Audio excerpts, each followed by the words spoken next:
Welcome to this edition of Safety First. I'm your host, Tim Kelly. You know, the temperature's a little chilly outside, and that means people are going to be going inside to stay warm, but that also means a possible increased danger of fire. And to talk about this topic and some of the safety tips that Suffolk Fire and Rescue Department can offer, we have Acting Fire Marshal Captain Chuck Chapin. Thanks for joining us. Thank you. Well, again, you know, it gets cold, people go in, they want to get warm, and take us from there. Again, some of the things people need to consider. I mean, we're already kind of into winter now. You know, obviously, I guess probably getting that home heating system checked out was one thing that probably should have already been done, but never too late to do that, right? No, not at all. What we recommend is that you have your heating system inspected or cleaned by a professionally qualified person. When they talk about that, one of the main things with that is, you know, you can't see what's built up inside of your heating system. If you're using a chimney, you don't know what type of creosote has been built up in the chimney. So you want to have that professionally checked and make sure that it's clean. There isn't an excessive buildup of creosote in the chimney. Right. With regards to your heating system, you want to make sure that the heating system is properly functioning. Along those lines, we think about carbon monoxide. It's an odorless, colorless gas, and it's a product of incomplete combustion. Right. You may not know that it's actually being produced if your furnace isn't properly working. Correct. It could be off-gassing the carbon monoxide, which in turn is going into your house and poisoning you. So getting that qualified person to come in and check your equipment is very important. And of course, you also want to have a detector. In addition to your smoke detector, you want to have the... Correct. You want to have a carbon monoxide detector, and we recommend that you have a carbon monoxide detector inside each bedroom on each floor of the residence. So if you have a two-story house, you want to have one on the first floor and the second floor. And that mainly is just for peace of mind that, again, because it's an odorless, colorless, you're not going to be able to sense it. The detector would actually pick it up. Got it. In the event that the detector did activate, what we want you to do is obviously immediately remove yourself from the residence. Once you get outside, we want you to call 911 from outside of the residence. We want to get you out of that environment as quick as we can. Got it. Now, when you're placing that type of detector, do you need to put it near a vent, or is there a proper height in the room? Granted, depending, I guess, where your airflow is coming from, do you need to have one near the heater itself? Where would you recommend those to be placed? If you go to NFPA's website, there's a lot of different recommendations as far as where proper placement of the detectors would be. Right.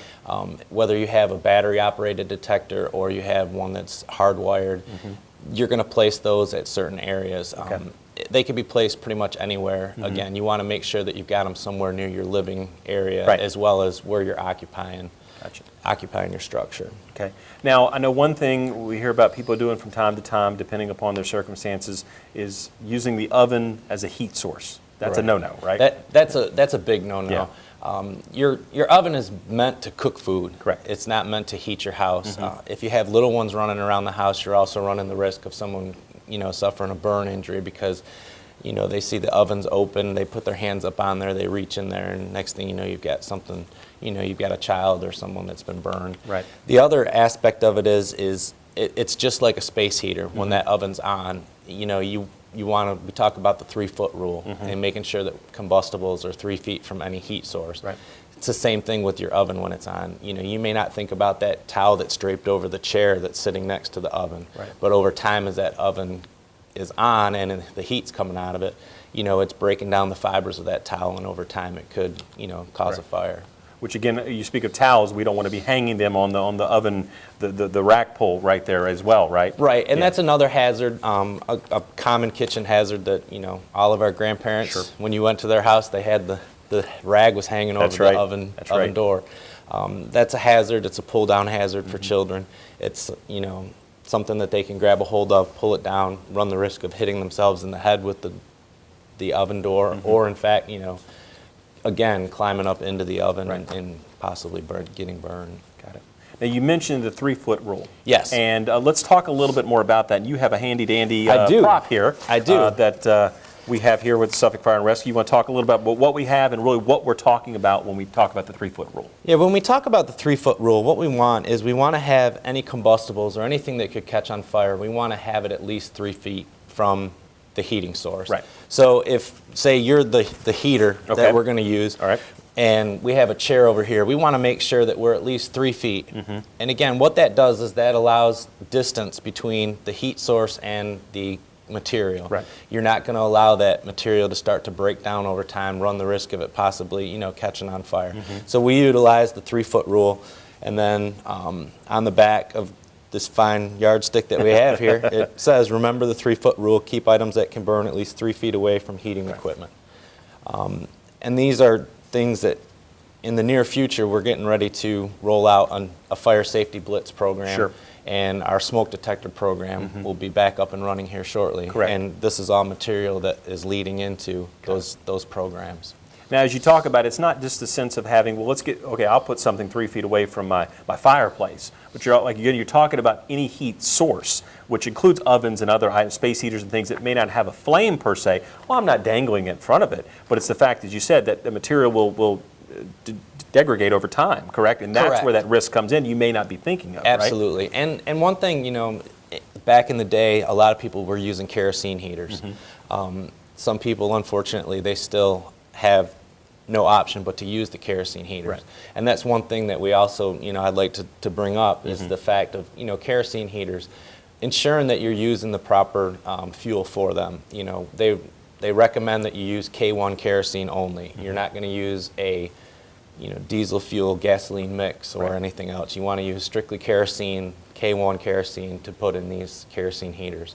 If you're going to refill the kerosene heaters, please do it outside.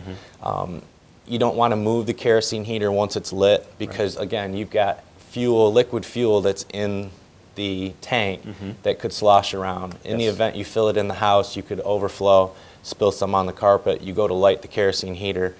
When you light it, next thing you know, the carpet catches on fire, and at that point, now we have a fire that's out of control because of, carelessness with a kerosene heater. Exactly. So again, that 3-foot rule goes for any type of heating appliance, whether it's a space heater, a fireplace, anything that you have combustibles, you want to keep them at least 3 feet away. Now, you talk about space heaters and things, and you hear stories about people that leave it on, they go to sleep, or things happen. I mean, just what do you recommend when it comes to, other than just using maybe a little common sense, when it comes to having that heat source still going in that capacity? Common sense is the main key to that. Right. When you're using a space heater, if you're leaving the room, if you're going to leave to go to the grocery store, no different than cooking. We don't want you to leave the oven on. We don't Right. want you to leave the clothes dryer on. Sure. You want to isolate those appliances, make sure that they're off when you leave. Right. Same thing with the space heater. You want to ensure that the space heater's turned off, and again, move it back further from that. Right. It's one of those things that we take it for granted that, okay, well, it's got a safety shut-off switch on it. It'll shut itself off, no different than a clothes iron. Correct.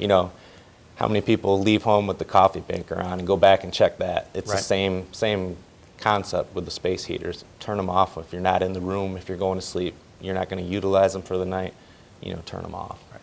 And of course, again, with cold temperatures, we certainly don't want anybody to put themselves at risk due to the cold, and you want it to be warm and be comfortable and everything. But again, you just have to be smart and think about what you're doing, how you're doing it.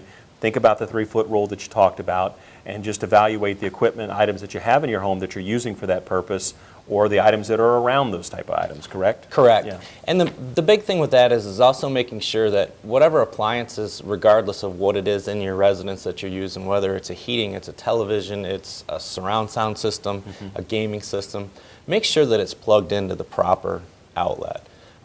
So many times we go to a fire and ends up being an accidental fire as a result of somebody that has plugged in extension cord into extension cord, ran it under the carpet, Right. underneath the couch, and over time that electricity actually does flow through those cords, which in turn heats up the bottom of the carpet. As you're walking over it, you're breaking down the fibers of the carpet, you're breaking down the wiring within the Right. electrical cord, and over time it'll break down and finally get to the point where it'll malfunction and either short out, cause the fire, and when we go back and do the cause and origin, there's a perfect line of where the fire started underneath the carpet, Right. where the extension cord was plugged in. So making sure that you have the proper appliance plugged into the proper outlet is key. Well, you see, when we've all been to people's homes or place of business where they have the one, the two outlets in the wall, but you got everything. It's just this one conglomeration of things just plugged in right there, and it's just screaming this is a danger. Right. And it's funny because a lot of people, you've been to someone's house that they're making dinner for everybody, and all of a sudden the circuit goes off for Right. that particular outlet. And what do? They run out to the garage, they flip the breaker, they come back in, and they start working again Correct. with those appliances. And a short time later, it goes off again. That's a clue in our world. That's the system trying to tell you that you're overloading it, Correct. that Correct. you're putting too much strain on it. So, if that happens, you might want to look at backing it down, taking a few, Right. finding another spot to plug Sure. some of those appliances in. Yeah.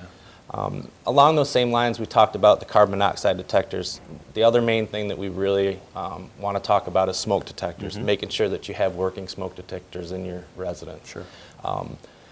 As I stated, we're getting ready to relaunch our smoke detector program, where we'll actually be going out and helping citizens within the city that don't have working smoke detectors. We'll get some smoke detectors installed for them. And that's something that'll be forthcoming hopefully within the next month. And the other thing is check on your neighbors. With this cold weather coming, if you have elderly relatives, neighbors, family members, please, take that time to walk next door or give them a phone call and make sure that they're okay. Again, some folks are less fortunate and, they don't have all of the luxuries that some people do. So, Sure. Please check on those people as well. You talked about smoke detectors, but as far as fire extinguishers that people may have in their home, any recommendations there? I know one of the big things perhaps is to check it because after a period of time you need to get that reviewed or possibly replaced, correct? Correct. And it's funny that you mentioned that because I had a lady come in the other day and she brought in an old fire extinguisher. Right. And she said, hey, can you check this to see if it's okay? And it was way out of date. Right. So again, check your extinguishers. A lot of people bought them when they bought their house. They put them under the sink and they've been there for 10 years. Right. You can pick them up, try and shake them. If they're dry powder, you might feel the powder moving in there. The other thing is if they have the gauge on them, Right. Everybody's seen the gauges. It's got green where that's good, Yes. and then it's either got recharged or, done, it's going to be in the red. If you find that, you want to replace it. Correct. And any household, extinguisher you can buy at your local retail stores. And I guess it's one of the bad things is you think, well, I have an extinguisher, it'll be good to go, and you go to use it and it's not able to operate properly, then you don't have that tool that you thought you had. Correct. Yeah. And I had a young gentleman that was using a deep fryer that his attention span as being a teenager went elsewhere. Right. And turned the deep fryer on. When he turned the deep fryer on, went to watch TV, came back, started to smell smoke, and found the kitchen was on fire. Ran and got the fire extinguisher, went to use it, it didn't work. Went to find another one, pulled the pin, it didn't work. Right. The third time, he said, that's enough, I've got to get out of the house. Correct. So again, making sure that don't have that false sense of security that Correct. I've got a fire extinguisher here, but we've never inspected it or looked at it. Right. It's going to work when I need it. That's a perfect example of this, person's house. The kitchen was burned up because it was an accident that they left the deep fryer on. But Right. again, the extinguisher, not that it probably would have helped because of the amount of fire that was there. Sure. But still having that sense that the That's right. extinguisher was going to work. And I guess also another thing is not only is it functional, but do you know how to use it? Correct. Because people will buy it, it's in the box. You're not throwing the fire extinguisher on the fire. It doesn't, it's not like you maybe see in some movies sometimes they'll do something dramatic like that, but you actually have to, don't necessarily test it because I don't think you want to pull the pin until you're ready Right. to use it, but at least understand how it functions, correct? Right, and a lot of the extinguishers, they have the directions right on there. They use the Right. PASS acronym: pull the pin, aim, squeeze, and sweep. The Mm-hmm. PASS is what the acronym that we use. Yes. The big thing with that is you want to make sure that if you're going to use the extinguisher, make sure that it's suitable for the fire that you're going to use. Right. You don't want to use a water extinguisher, for instance, on a grease fire. Correct. Because you're just going to spread the Right. fire. That's right. So you want to use your ABC chemical on, your regular, ordinary fires, Mm-hmm. your combustibles, your papers, woods, so forth. The big thing with that is you don't want to be a hero. We don't want to have to go in and pull somebody out of a building because they tried to put the fire out. When you're using the extinguisher, you want to make sure that test it before you actually walk up on the fire. Got it. Okay, give it a quick shot. If the extinguisher works, what you want to do is expel the extinguisher as you're sweeping and you're squeezing, you're backing away from it. Right. Okay, and you want to use keep your back to the door so you always have an exit out. Don't ever put yourself between the fire and the exit. Right. That's a lot of people make that mistake. They Correct. go into, well, I can knock this down, and then the fire grows rapidly, and then they're stuck in between the exit and the fire. So. And then the problem just became that much more worse, because now you have Exactly. a life safety issue as opposed to just a Correct. structure issue, so to speak. And in the event that you do have a fire, one of the main things is once you get out, stay out. There's nothing that is that important that you need to go back inside. Right. And you know, that's a hard pill for people to swallow, especially if you've got animals or loved ones inside. Sure. But you're just making it worse by doing that. It's a lot easier for you to be standing outside, as hard as it would be, and we all have kids, so you know, I couldn't even imagine, but to be able to tell you exactly where that person was the last time you saw them when the fire department gets there, we have the equipment, we have the safety stuff to be able to go in there and go right to that room Right. that you tell us where they're Right, at. right. So that's a really big thing. You know, if you get out, please stay out. Call 911 from outside. And, you know, the other thing along those lines is, you know, a big push now is to sleep with your bedroom doors closed. A lot of people sleep with our bedroom doors open. What that allows is, in the event that there was a fire, it allows that smoke to move into that bedroom. Right. By sleeping with the bedroom door closed, it's going to allow the smoke to stay outside of the room and also allow you to kind of have a safe haven Right. within that room. So that's something that we have started pushing. Got it. Is to sleep with your bedroom doors closed. Okay. All right. Well, Captain Chapin, I appreciate you joining us to talk about, again, kind of fire safety during the winter, but also these are tips that you can pretty much use year-round in a lot of situations. Correct. Of things we talked about. Absolutely. And if anybody needs to look up any information, by all means, you know, you can contact us in the Fire Prevention Bureau at 514-4550. Or if you want to look up educational material, Right. you can go to nfpa.org. That's the National Fire Protection Association. They have everything and anything that you would need when it comes to fire safety. Got it. Okay. Well, again, thanks to you and your fellow fire and rescue personnel for keeping us safe here in the city of Suffolk. Again, with the great response times and the equipment, the training, and everything that goes into doing what y'all do, we say thank you again, knowing that you're there in case we have to pick up that phone and make that 911 call. The men and women of the department will be the ones responding. We appreciate that. Well, thank you very much, and thank you for giving us the opportunity to get this message out to the citizens. Anytime, anytime. And that will do it for this edition of Safety First. I'm your host, Tim Kelly. We'll see you next time.